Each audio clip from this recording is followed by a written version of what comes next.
All right, welcome today to our third update in our student loans update mini webinar series. This is the September 2023 update, and so we're going to just go ahead and get started on our webinar today. My name is Andrea Pellegrini.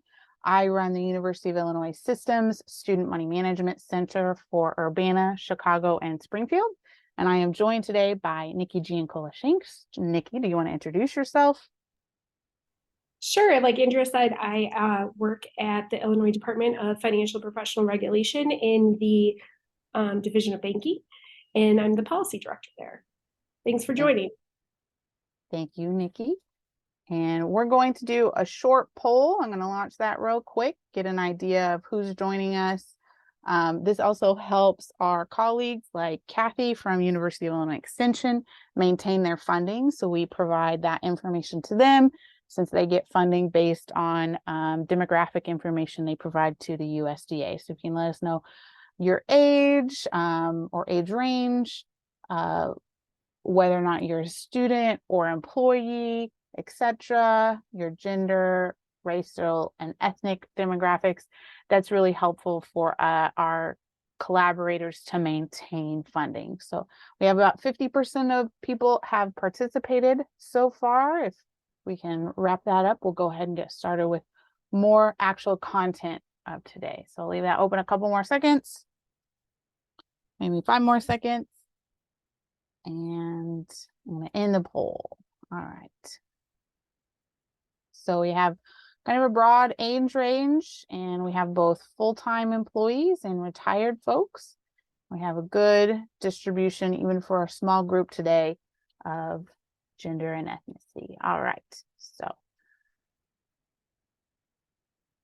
some of our objectives today, we're going to be addressing lots of questions throughout the webinar, lots of different concepts, but essentially we're going to focus on how to identify how to find your interest rates, discussing compound interest and ways to reduce some of those costs, just thinking about compound interest.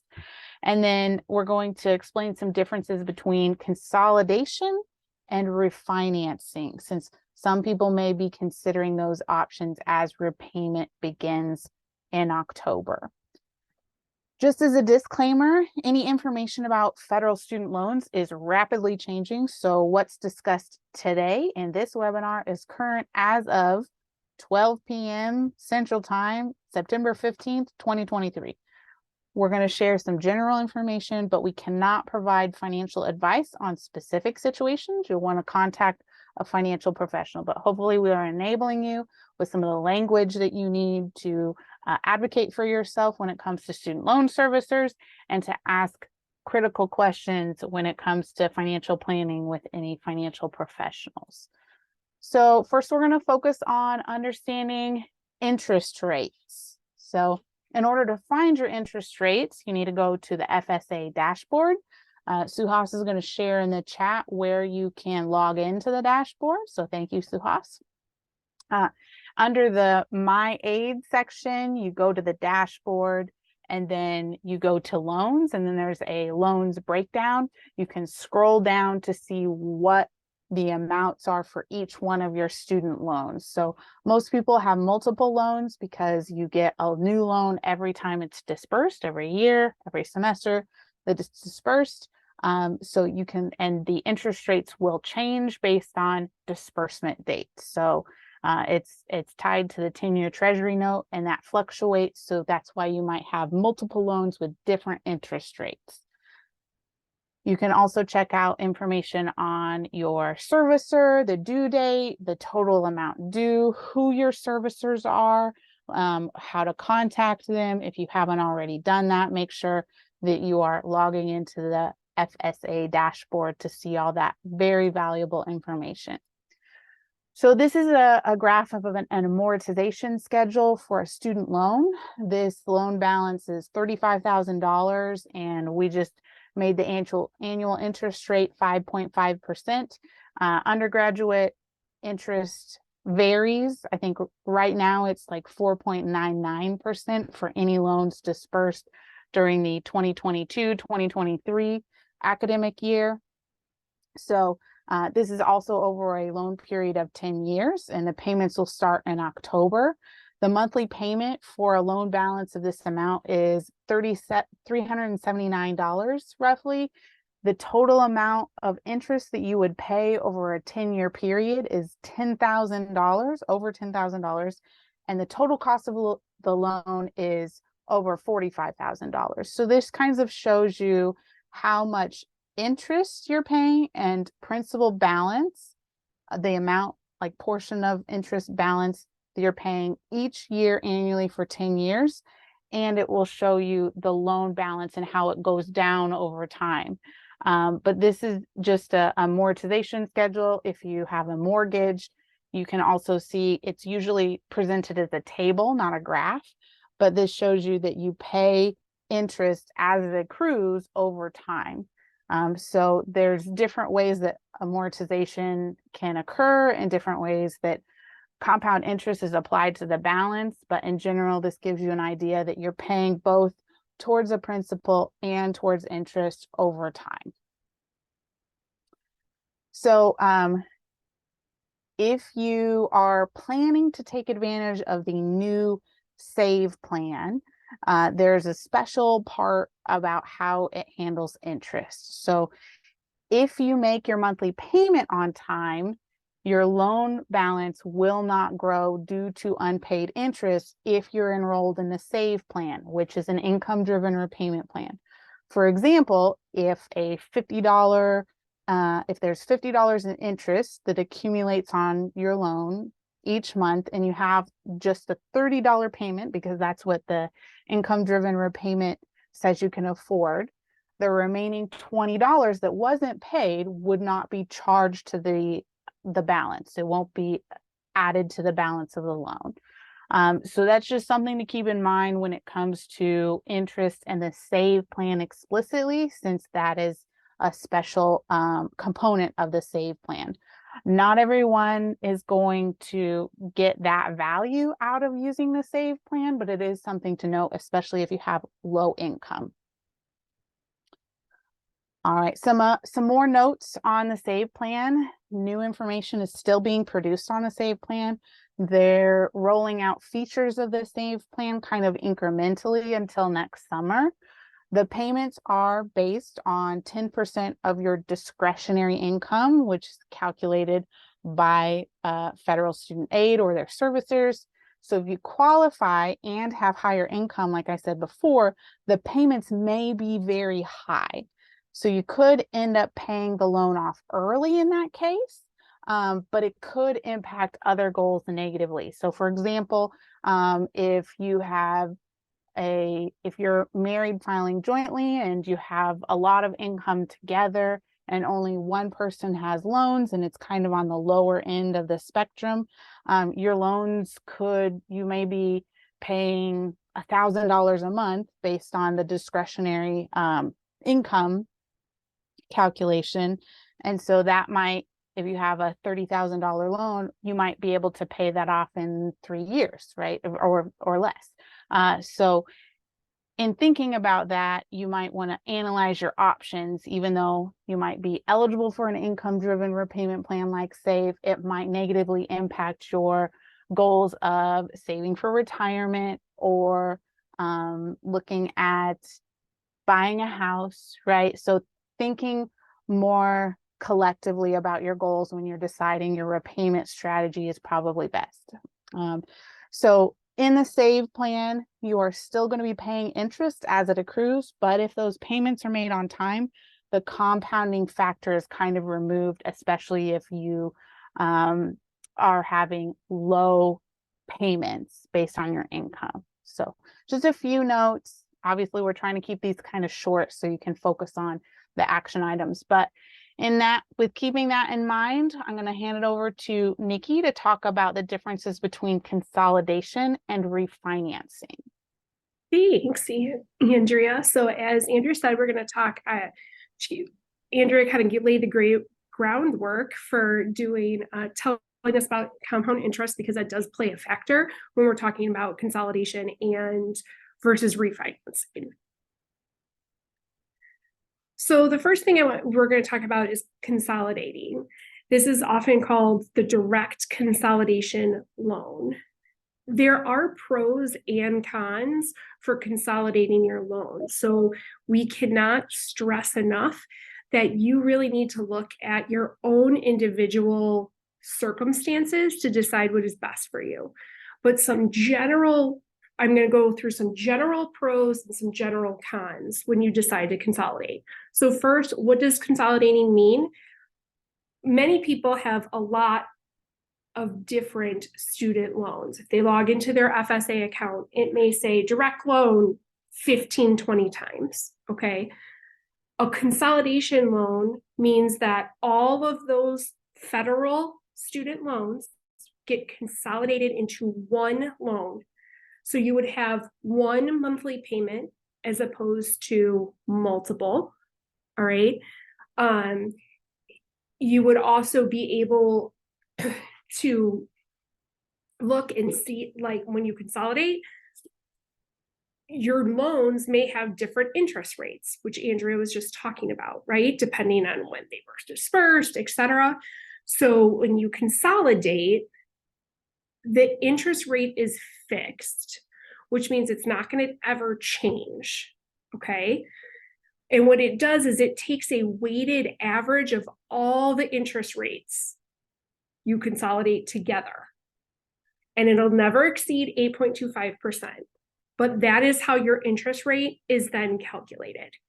So that's not something that you would have to figure out by yourself. That's something your servicer, FSA, et cetera, can help you with. But that is just something to keep in mind, that when you consolidate, that's how the interest rate is determined.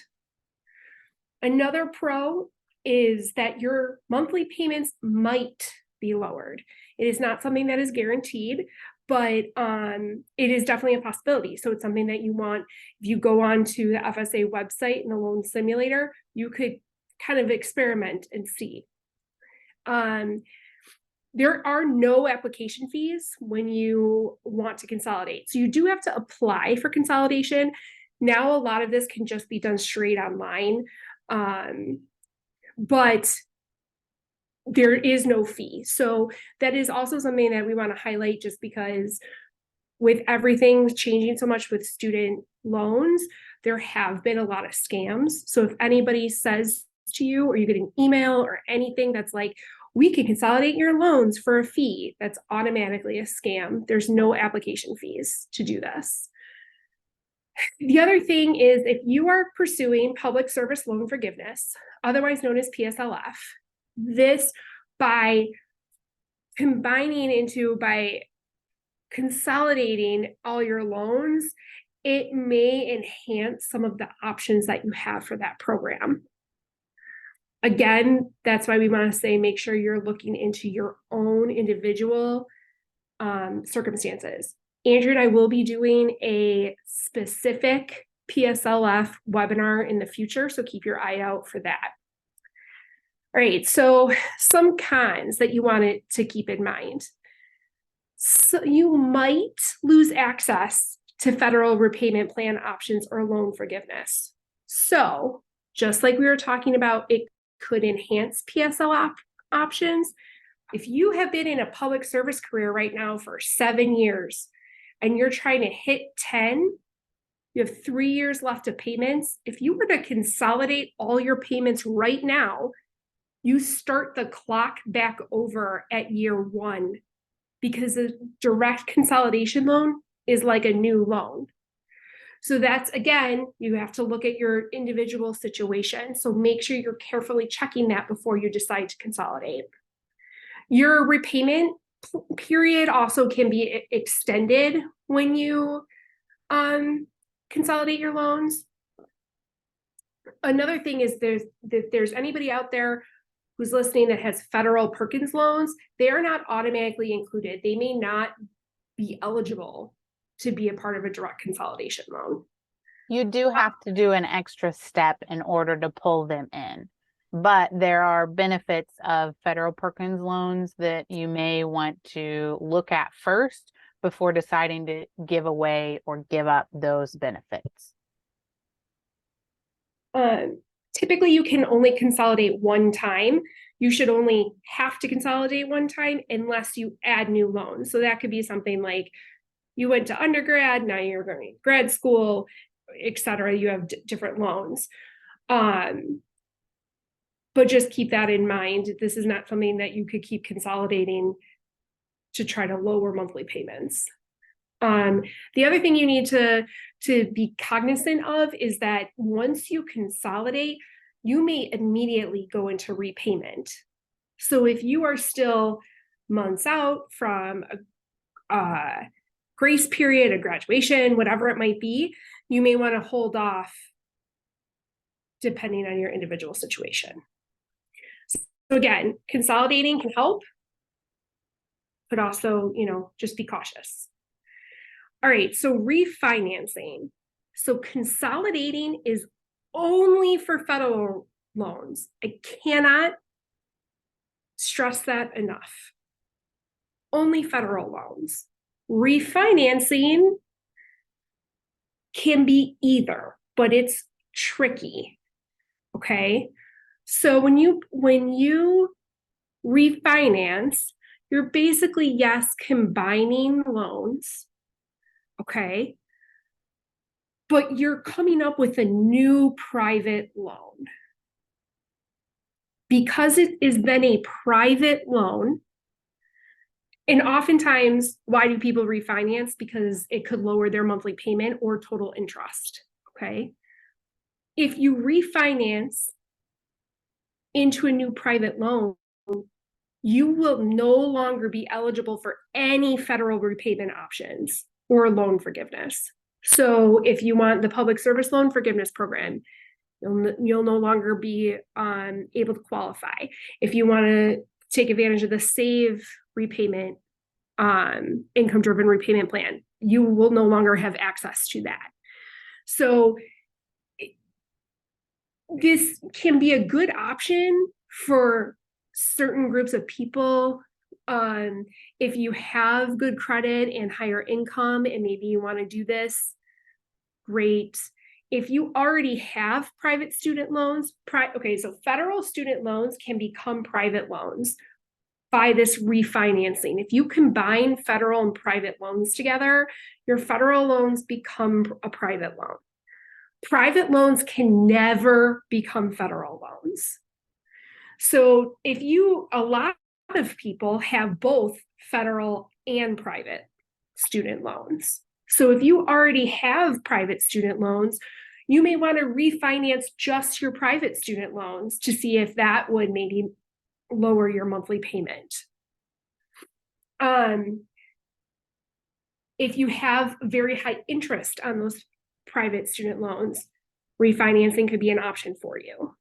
But I just really want you guys to understand, if you take nothing else away from this webinar, that consolidating is only federal, and private refinancing loans takes your federal loans and or private loans and create a new private loan. Private loans do not have the same access to federal repayment options or programs because they're not federal. We ran into this a lot, particularly with the public service loan forgiveness program, is that a lot of companies will advertise like, hey, come, let us combine your loans together, and payments would drop by like $300 or the interest rate would be super low. And people took advantage of that because they needed it. And then they didn't realize, they were never told that now all of their progress towards public service loan forgiveness no longer counts because they no longer have federal loans. So that's just something we really wanted to highlight.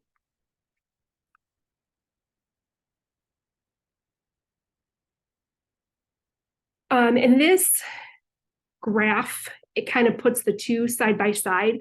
We talked about a lot of this stuff, but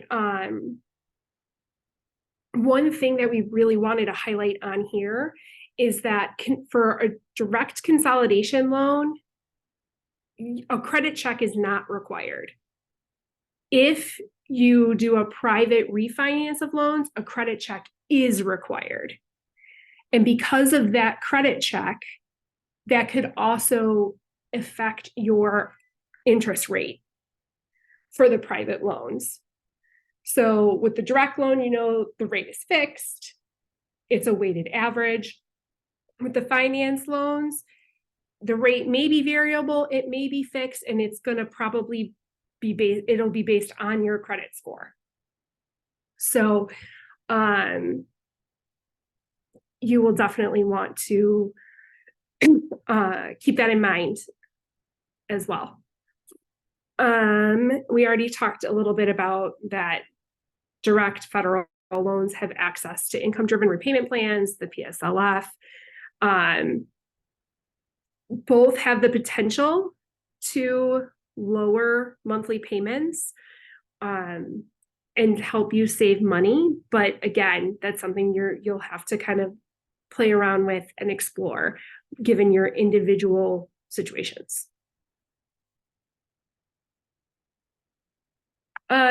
So as we get ready for return to repayment, these are just some tips to think about when you have to start managing this payment again alongside all your other goals.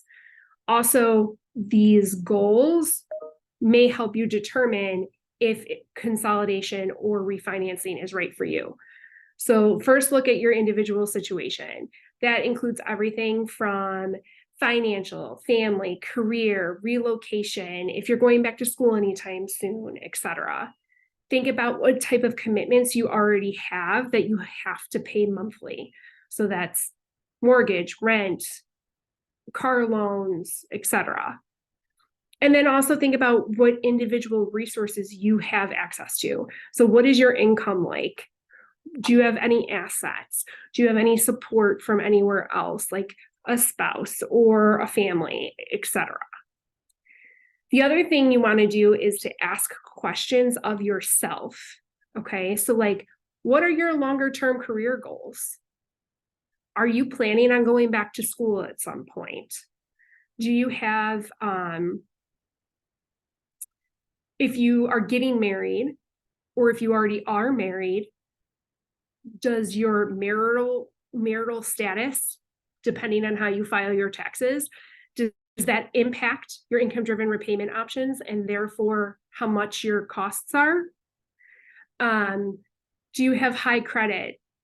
Do you have high income? Do you have good credit? And if you ever think that you may work in public service, are you going to try to work in public service for 10 years?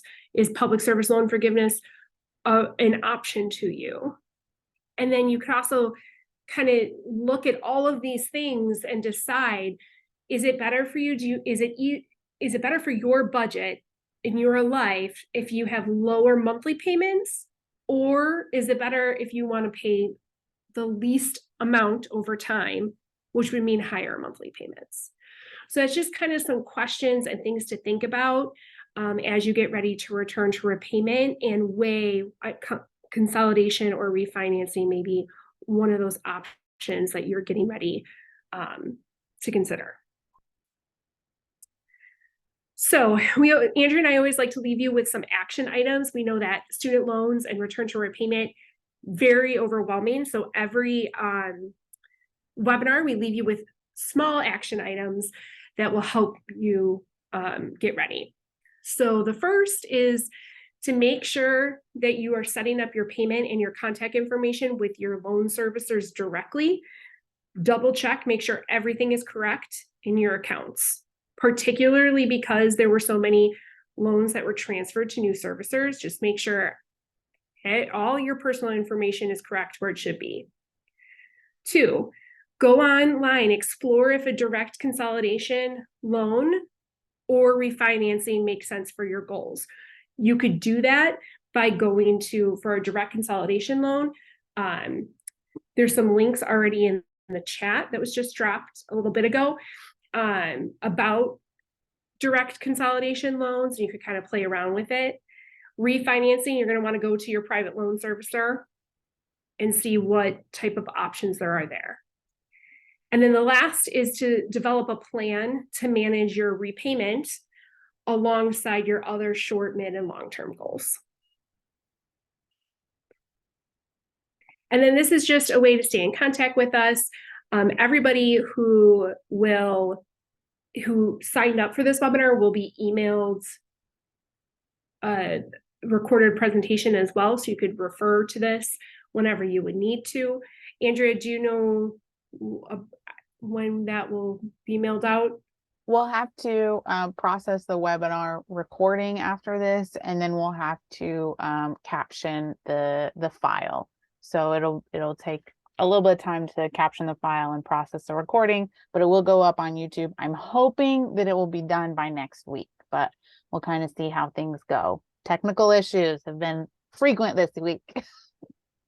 But I know there's also a link where if you are looking to do it, work on this weekend, you could download the slides and look at it this weekend as well.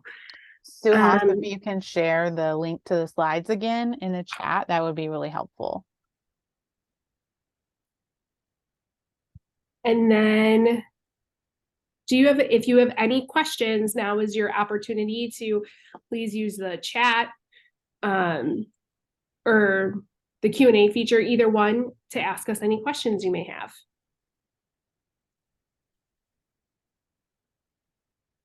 And if you can't think of any questions now, you can email studentmoney@uillinois.edu, which is where the login instructions have come from. If you do have any questions in the future, we can definitely try to answer as many questions as possible. Obviously, there are certain situations where we can just illustrate or explain some of the concepts, and it's really in your hands on how to make the decision, but we can hopefully provide some additional valuable information. And thank you for joining us today. Again, we'll stay on a couple minutes if you have questions, but please feel free to log off and we will send the recording and related materials hopefully next week.